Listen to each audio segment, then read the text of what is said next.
कल 31 अक्टूबर इस देश के महापुरुष भारत की एकता को ही जिन्होंने अपने जीवन का मंत्र बनाया, जी के दिखाया, ऐसे सरदार वल्लभ भाई पटेल का जन्म जयंती का पर्व है।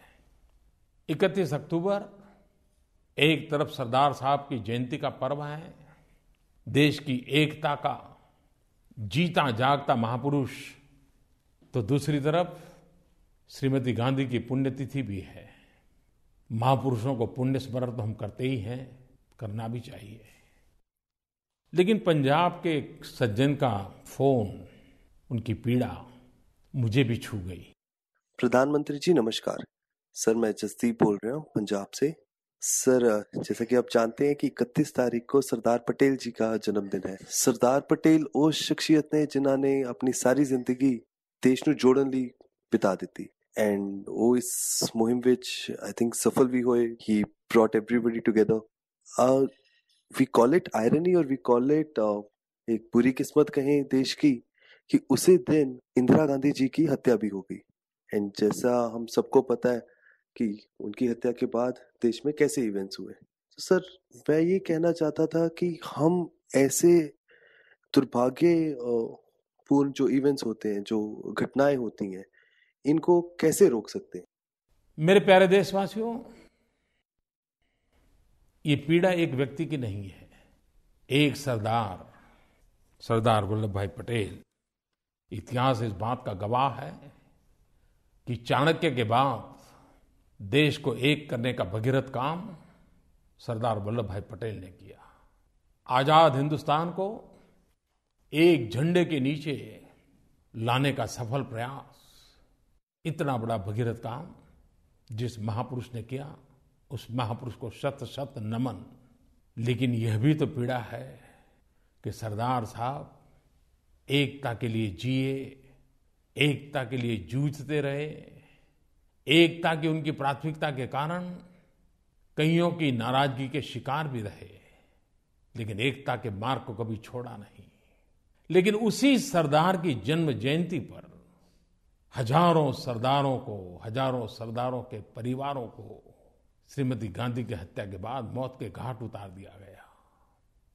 एकता के लिए जीवन भर जीने वाले उस महापुरुष के जन्मदिन पर ही, और सरदार के ही जन्मदिन पर सरदारों के साथ जुल्म, इतिहास का एक पन्ना हम सबको पीड़ा देता है। लेकिन इन संकटों के बीच में भी एकता के मंत्र को लेकर के आगे बढ़ना है। विविधता में एकता, यही देश की ताकत है। भाषाएं अनेक हो, जातियां अनेक हो, पहनाव अनेक हो, खान पान अनेक हो, लेकिन अनेकता में एकता, ये भारत की ताकत है, भारत की विशेषता है। हर पीढ़ी का एक दायित्व है, हर सरकारों की जिम्मेवारी है कि हम देश के हर कोने में एकता के अवसर खोजें, एकता के तत्व को उभारें। बिखराव वाली सोच, बिखराव वाली प्रवृत्ति से हम भी बचें, देश को भी बचाएं।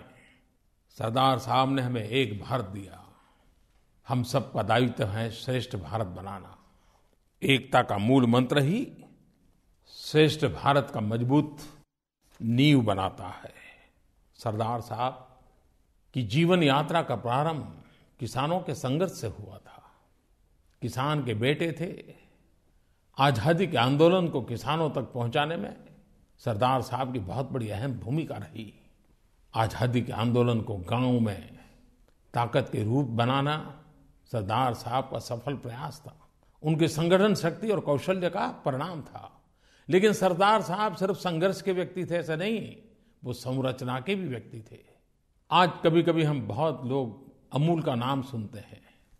अमूल की हर प्रोडक्ट से आज हिंदुस्तान और हिंदुस्तान के बाहर भी लोग परिचित हैं। लेकिन बहुत कम लोगों को मालूम होगा कि सरदार साहब की दीर्घ दृष्टि थी कि उन्होंने कोऑपरेटिव मिल्क प्रोड्यूशन के यूनियन की कल्पना की थी। और खेड़ा डिस्ट्रिक्ट, उस समय केरा डिस्ट्रिक्ट बोला जाता था, और 1942 में इस विचार को उन्होंने बल दिया था। वो साकार रूप आज का अमूल किसानों के सुख समृद्धि की संरचना सरदार साहब ने कैसे की थी, उसका एक जीता जागता उदाहरण हमारे सामने है। मैं सरदार साहब को आदरपूर्वक अंजलि देता हूँ और इस एकता दिवस पर 31 अक्टूबर को हम जहाँ हो सरदार साहब को स्मरण करें, एकता का संकल्प करें,